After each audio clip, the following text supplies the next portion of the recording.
Saludos y bienvenidos a Mangas Verdes, así como comenzamos el programa de esta semana, un programa que como en los anteriores nos va a llevar a conocer algunas de las novedades relacionadas con el mundo verde, con la naturaleza, con el medio ambiente, con el agua, con las energías renovables, también con su proyección desde el punto de vista social, como el comercio justo, del que hablaremos ahora en un instante, en un espacio que cuenta con la realización técnica de David Alonso, y en nombre del equipo de la redacción de FeVerde os saluda Pedro Pablo May.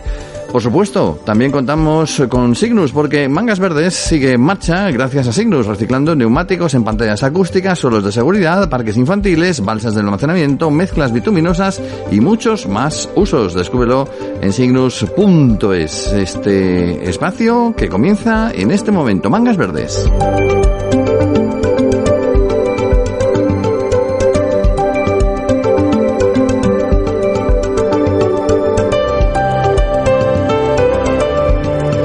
Y es que hace unos días, con motivo de la Jornada Internacional de la Justicia Social, el Día Mundial de la Justicia Social, la Coordinadora Estatal de Comercio Justo presentaba la edición en castellano de un informe que nos habla del cacao, el cultivo del cacao y de las personas que siguen trabajando con él, cómo siguen viviendo en la pobreza, a pesar de que el mercado global del chocolate, que está estimado en unos 103.000 millones de dólares, ha crecido a un ritmo del 7% anual. El cacao es una de las principales fuentes de riqueza, sobre todo en países del tercer mundo, pero como pasa desgraciadamente en tantas ocasiones, al final las personas que se encargan de producirlo no son precisamente las que se benefician de ese aumento del mercado. Marta Guijarro es la directora de la Coordinadora Estatal de Comercio Justo y la saludamos ya. Buenas tardes. Hola, buenas tardes. Según leo aquí, las familias que se dedican al cultivo del cacao cobran ingresos que no llegan ni al 37% de la renta mínima de subsistencia, a pesar de ese crecimiento del mercado.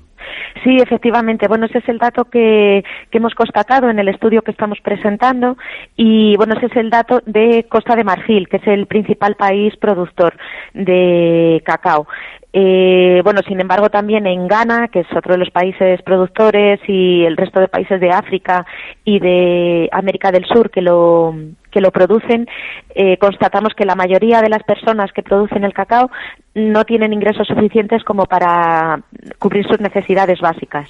¿Y qué está pasando ahí? Porque el chocolate, la verdad es que todas las personas que conozco yo comen chocolate. Bueno, hay quien dice que el chocolate blanco no es chocolate, pero todas las personas que conozco yo comen, ya no te voy a decir toneladas de chocolate, pero mucho chocolate. Resulta llamativo, ¿no? Que se pierda, o sea, que no lleguen los beneficios precisamente a las personas que se dedican a cultivar la tierra. Sí, efectivamente. Bueno, es que como tú decías, que muchas de las personas que conoces consumen chocolate, porque es que en Europa es donde se consume el 40% de todo el cacao que se produce en el mundo, ¿no? O sea, que aquí en Europa somos unos grandes consumidores de chocolate.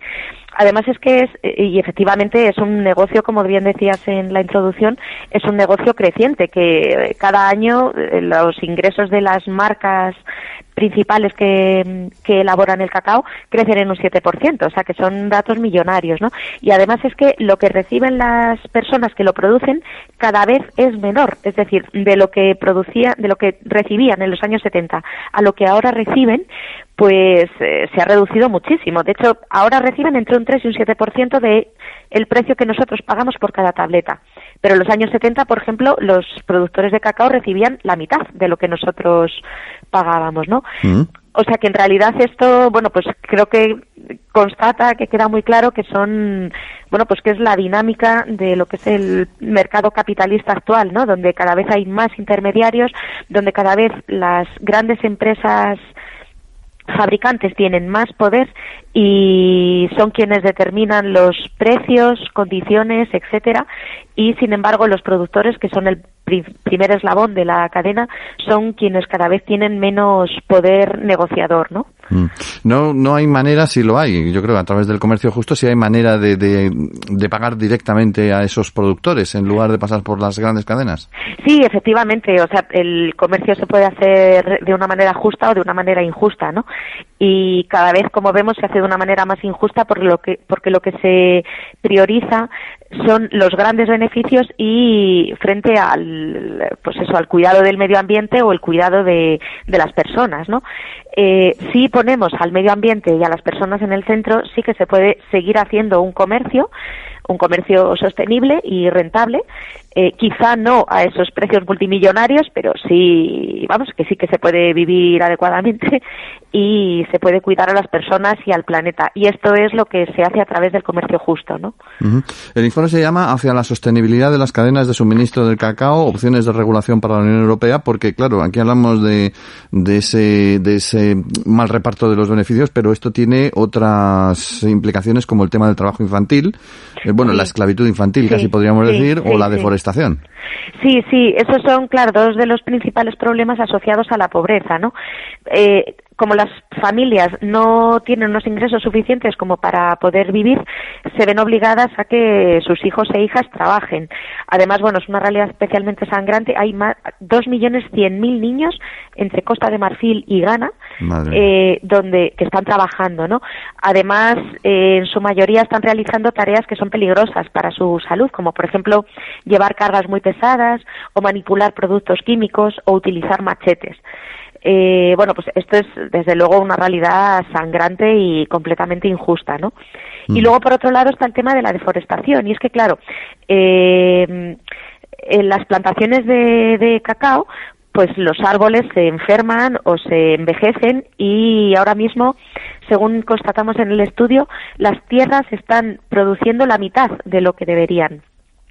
Claro, esto se debe a que como las familias no tienen unos ingresos suficientes, pues no pueden tampoco invertir dinero en desarrollar prácticas más sostenibles, más ecológicas o en cambiar los árboles que se quedan viejos, ¿no? O envejecidos. Sí. ¿Qué hacen las familias? Que migran a otra zona para volver a plantar, porque esto les sale más barato que, digamos que mejorar sus tierras actuales, ¿no? Esto conlleva la tala de árboles, porque, para plantar el cacao se necesita deforestar. Y ahora mismo, por ejemplo, pues eso, la plantación de cacao es la principal causa de deforestación, tanto en Costa de Marfil como en Ghana, ¿no? Y lo que dejan atrás, además, lo dejan destrozado, claro. Efectivamente, claro, ¿sabes? O sea, es todo un sistema, digamos, que se alimenta por este modelo capitalista de búsqueda del máximo beneficio en el corto plazo y que, como vemos, está generando, pues eso, el deterioro del medio ambiente. Esto, además, también genera un círculo vicioso de pobreza, porque esto hace también que las poblaciones rurales que viven del campo, es decir, que no solamente tienen los ingresos del cacao, sino que también plantan allí los alimentos para su propio consumo, pues no lo pueden hacer, ¿no? Entonces, ya te digo, esto va generando una espiral de pobreza y deterioro medioambiental, que a su vez genera pobreza, que a su vez genera deterioro, pues es este círculo vicioso que hay que cortar por alguna parte, y se puede cortar, para generar un círculo virtuoso que genere desarrollo y protección del medio ambiente. ¿Y cómo lo cortamos? ¿Cómo metemos las tijeras ahí? Bueno, la verdad es que hay varias medidas, ¿no? Esto es un problema complejo y no es con una única medida con la que lo vamos a solucionar, ¿no?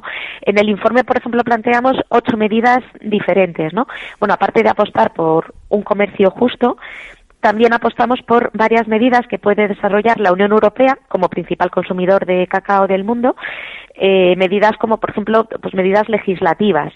Pues por ejemplo, obligar a las grandes marcas de fabricación de chocolate a que vigilen toda su cadena de fabricación, desde las tareas que se desarrollan en Europa hasta las tareas de producción que se desarrollan en África, vigilar toda esa cadena para que sea toda medioambientalmente sostenible y humanamente, pues que sea humana, ¿no? La trazabilidad, digamos, ¿no? Efectivamente, sí. Entonces, obligar a que esto se cumpla, pero a lo largo de toda la cadena de suministro, ¿no?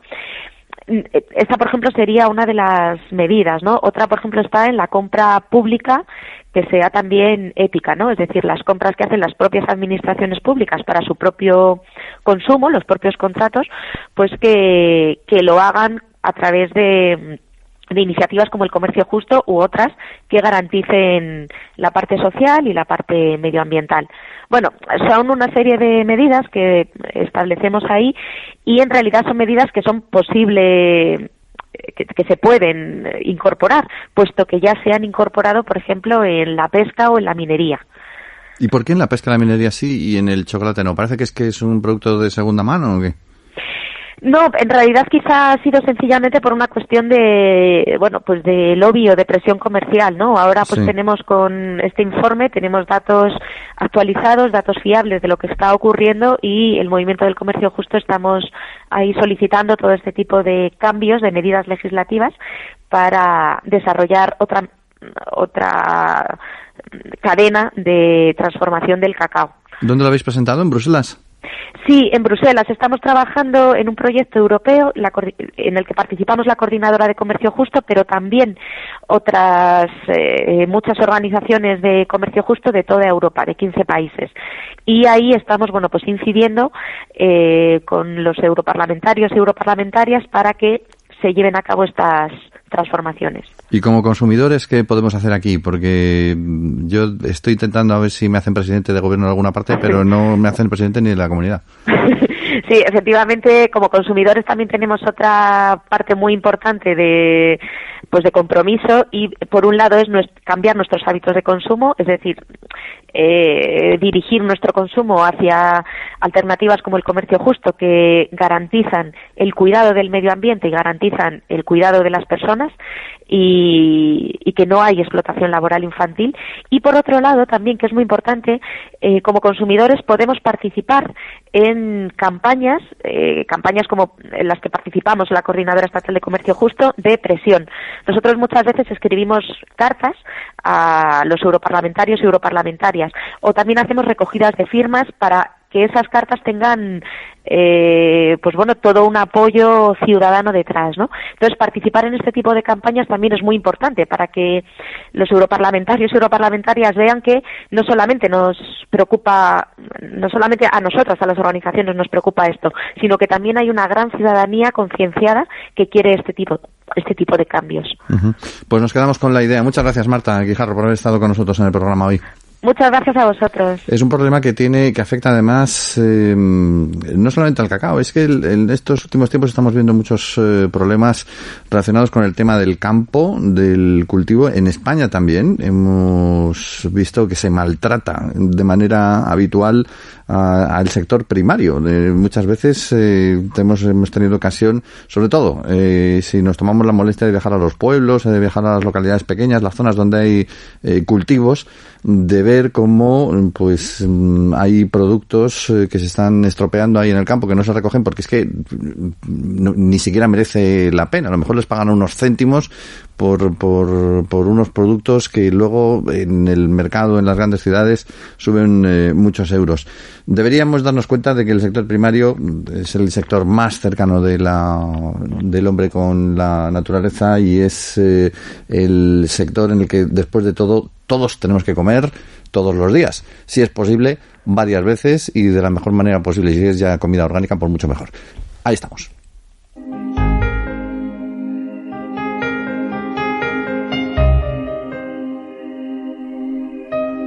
Mangas Verdes reflexiona.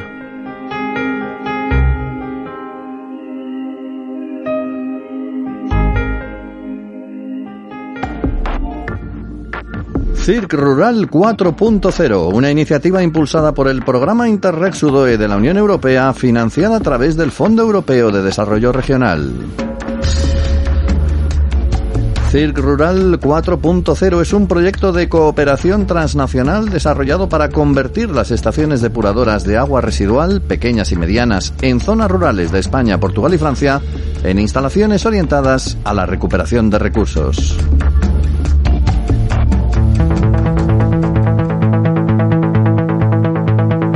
Un jardín vertical, compuesto con romero rastrero, ficus trepador y espliego, entre otras variedades de flora, permite a un colegio del barrio de Benicalap, en Valencia, un interesante experimento: limpiar las aguas sucias de lavabos y duchas para reutilizarlas como riego, además de reducir la temperatura y el consumo energético en las aulas. Se trata de una iniciativa desarrollada por el Ayuntamiento Valenciano en el marco del programa europeo Ground Green, un proyecto de 5 años que va a inyectar una inversión de 3,8 millones de euros al barrio de Benicalap, con diferentes propuestas dirigidas a la lucha contra el cambio climático. Un programa que desarrolla soluciones basadas en la naturaleza para responder retos y necesidades de las ciudades. Lo de siempre, buscamos la sostenibilidad.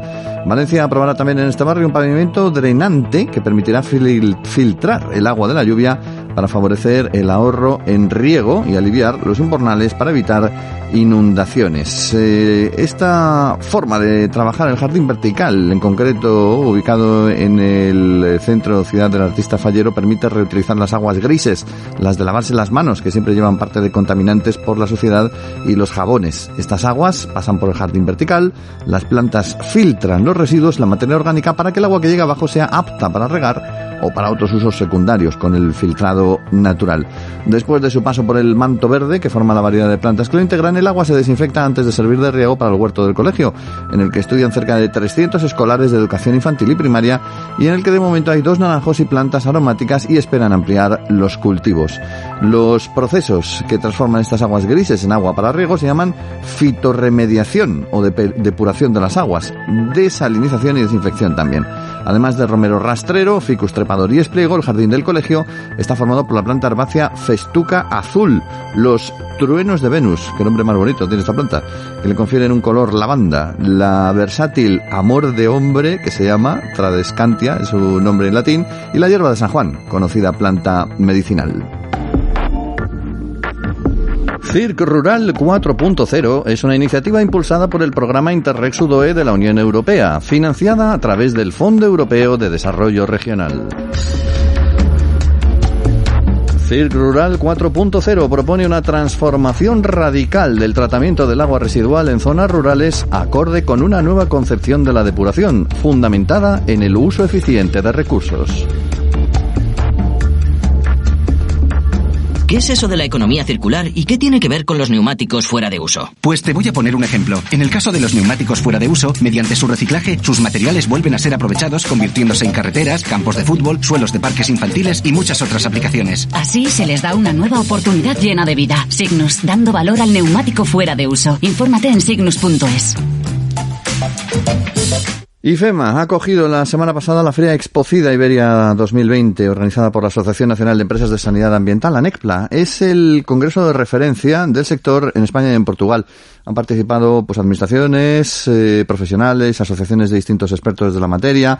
En fin, Milagros Fernández de Leceta es la directora general de ANECPLA, ha pasado por estos micrófonos ya en más de una ocasión y nos puede contar cómo ha ido precisamente este foro, que creo que ha tratado, entre otras cosas, lo que está considerado como la principal amenaza mundial desde el punto de vista de la salud, las enfermedades vectoriales. Hablamos pues con Milagros. Buenas tardes. Hola, buenas tardes. Las enfermedades vectoriales, que son las transmitidas básicamente por los mosquitos, esos animales tan peligrosos a pesar de que son tan chiquititos. Pues efectivamente, uno de los principales problemas que hay ahora a nivel mundial son la transmisión de enfermedades a través de los mosquitos que pican a personas o animales enfermos y nos transmiten esos virus a las personas sanas. Y es el principal forma de focalizar la transmisión de las enfermedades. En este caso, en Expocida, la semana pasada nos hemos reunido más de 2.000 profesionales, más de 500 congresistas, donde se han abordado los problemas que tienen la transmisión de enfermedades a través de vectores que no solo son los mosquitos, sino las cucarachas, las ratas, chinches, todas estas especies que... Toda esta fauna que tanto nos gusta, ¿no? Sí, fauna que habita con nosotros allí donde vamos. Ahora estaba oyendo una grabación el programa que estaban hablando ustedes de temas de los jardines verticales. Estamos creando microclimas, microhábitats naturales, y también tenemos que tener en cuenta que esos microclimas o hábitats naturales están trayendo también a todas esas especies que habitan también naturalmente en esos espacios tropicales que nosotros estamos creando dentro de las ciudades. Ajá.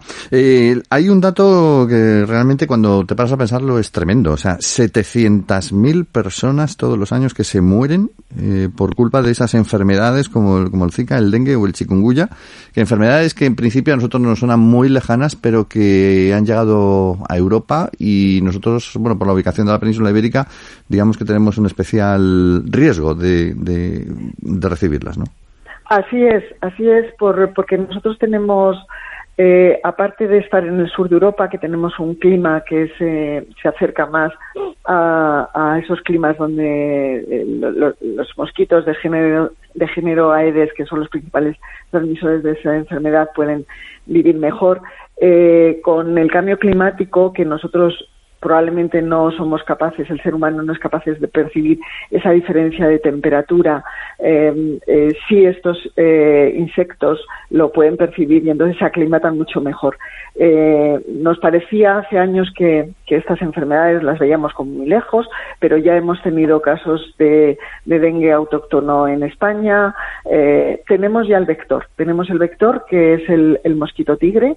Se nos acerca también el Aedes aegypti, que lo hemos tenido en Canarias. Afortunadamente era un foco que se ha logrado extinguir, pero como decía, en la península ya tenemos el vector. Entonces ese vector puede transmitir, si pica a una persona enferma, puede transmitir la enfermedad a una persona sana. Entonces tenemos que tener muchísimo cuidado, tenemos que tener una vigilancia sanitaria para evitar que esas enfermedades que transmite se puedan propagar. Uh-huh. En el caso del mosquito tigre, además, parece que ya es imposible erradicarlo, por lo menos según dicen los expertos. Pues es muy difícil porque uno de los problemas que hay es el hacer planes de control armonizados, es decir, el mosquito no entiende de fronteras. Entonces, si hay un problema de un mosquito en un foco que está situado en una localidad y no se hace un control, se va a extender a otra localidad. Pero si se hace en la otra localidad, pero no en toda la zona, pues al final no estamos haciendo nada. Es decir, los planes no pueden ser de municipio a municipio, ni siquiera ahora ya de comunidad autónoma a comunidad autónoma. Tendría que haber un sistema de vigilancia y de control a nivel de todo el país, toda la península, diría yo. Uh-huh. ¿Dónde es la zona ahora mismo que está más afectada por el tigre? Bueno, la zona más afectada es la zona del área mediterránea, que ya está toda afectada. Ya empezamos a tener mosquito tigre en el interior, incluso en el norte. Y porque el problema que tenemos también es que es un mosquito viajero, le gustan mucho los coches. Entonces, cuando nosotros vamos de una zona donde hay mosquito tigre en nuestro coche, probablemente también llevemos otro mosquito tigre a la zona donde nosotros habitamos. Luego que ya ese mosquito genere un foco ya depende de muchas circunstancias, de climatología, etcétera, que encuentre un hábitat pues de agua donde depositar los nidos, etcétera. Pero como digo, es un mosquito viajero que le gusta mucho el automóvil y las principales vías de acceso, de hecho, son las carreteras nacionales, es decir, las que comunican el Mediterráneo con el centro de España. Y tenemos que tener un sistema de vigilancia muy exhaustivo para poder, por lo menos, saber en qué focos están para luego poder actuar sobre ellos. Pero realmente va a ser muy difícil. De hecho, está siendo muy difícil. Las temperaturas benignas, por así decir, que estamos sufriendo en invierno, digo sufriendo porque en invierno debería hacer más frío del que hace, uh-huh, y llover y nevar bastante más de lo que hace. Eso también ayuda a que este tipo de especies proliferen, imagino, porque normalmente con el frío suelen estar afectados, por lo menos no pueden desarrollarse. Claro, lo que pasa con el mosquito es que él necesita unas temperaturas. Esas temperaturas, si esas temperaturas son más adecuadas, a lo largo del año se reproducen con mayor frecuencia, hacen por una parte que su ciclo vital sea más corto, con lo cual el número de huevos que puede poner anualmente va a ser mayor y además su actividad, digamos de alguna manera, de picar, etcétera, va a ser también mayor, con mejores temperaturas. Entonces estamos asistiendo pues a una proliferación debido también a lo que comentaba yo antes de ese cambio climático, que a veces para nosotros puede ser muy poco perceptible porque puede ser un grado más, pero para ellos sí es importante. Aparte de los mosquitos, ¿cuál es el mayor problema ahora mismo dentro de este tipo de especies complicadas? Bueno, a ver, nosotros tenemos que vivir en el espacio urbano, tenemos que vivir con especies que se aprovechan de nuestros residuos, de nuestra forma de vida, como pueden ser las cucarachas, las ratas. Todos los subsuelos de las ciudades están llenas de ratas y de cucarachas, que a veces pueden ser también transmisores de enfermedades, no como es el caso del mosquito tigre, que es porque nos pica, pero en el caso de las cucarachas se mueven en zonas donde hay muchos residuos, donde hay mucha materia orgánica, con lo cual llevan entre sus patas, su tórax, llevan microorganismos que en contacto con nuestros alimentos, en nuestras cocinas o donde manipulemos, pues como decía, alimentos, pueden transmitirnos enfermedades. Incluso se han descrito problemas de alergias asociados a la presencia de ratas y de cucarachas. Sí. También hay un problema ahora. Este fin de semana ha salido una noticia en los medios hablando de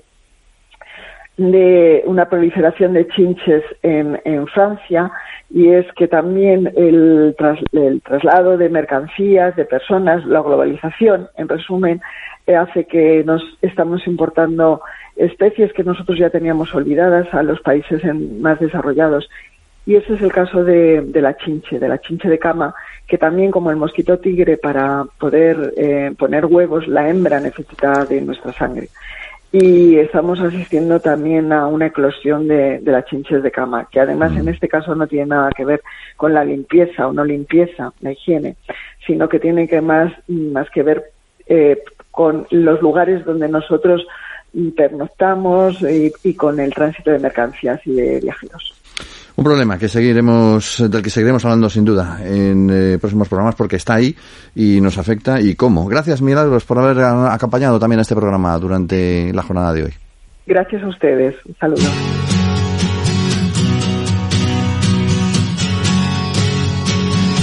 Pues estamos terminando el año, estamos terminando el invierno, aunque no parezca que estamos muy invernales, y aunque nos queden todavía algunos días de frescor en las próximas semanas, eso también lo sabían los animales, el que lleguemos a estas alturas del año nos lleva a que nuestro refranero celtibérico nos recuerde que en febrero sale el oso del osero. Nosotros también salimos de nuestro osero y os recordamos que Mangas Verdes está en marcha gracias a Signus, utilizando materiales reciclados del neumático en lugar de recursos naturales. Descúbrelo en signus.es. Nos vamos con el control de sonido de David Alonso. En nombre del equipo de la plataforma medioambiental de la agencia EFE, os habló Pedro Pablo May. Feliz y verde semana.